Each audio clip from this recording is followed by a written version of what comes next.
Friends, तुम्ही जर दुबईची trip plan करत असाल तर नोव्हेंबर टू एप्रिल हा सीझन परफेक्ट आहे तुमच्या ट्रॅव्हलसाठी.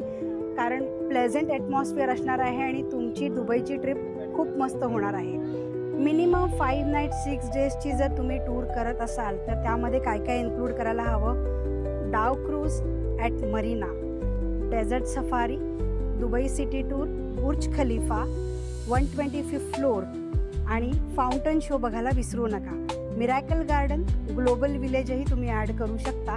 त्याचबरोबर दुबई फ्रेम पण बघण्यासारखं आहे कारण तुम्हाला ग्लास वॉक करता येईल. अबुधाबीची डे ट्रिपही करू शकता किंवा अबुधाबीला 1 नाईट स्टे करून तुम्ही फरारी वर्ल्ड किंवा सी वर्ल्डही बघू शकता किंवा वॉर्नर ब्रदरही ॲड करू शकता. आपल्याकडे नंबर ऑफ नाईट्स जर जास्त असतील तर तुम्ही शॉपिंग डेसुद्धा ॲड करू शकता. मीना बाजार आणि गोल्ड सूक मार्केट बघायला विसरू नका कारण खूप चीप आणि मस्त शॉपिंग तुम्हाला तिथेच मिळेल. दुबई अबुधाबीसारखे अजूनही कॉम्बिनेशन्स आहेत जसे की दुबई रासेल खैमा, दुबई फुजेरा, दुबई अलेन, ह्या सगळ्या टूरसुद्धा बघण्यासारख्या आहेत. तर तुम्हाला असे वेगळे कॉम्बिनेशन करायचे असतील तर मला DM करा, मी तुम्हाला नक्की गाईड करेन.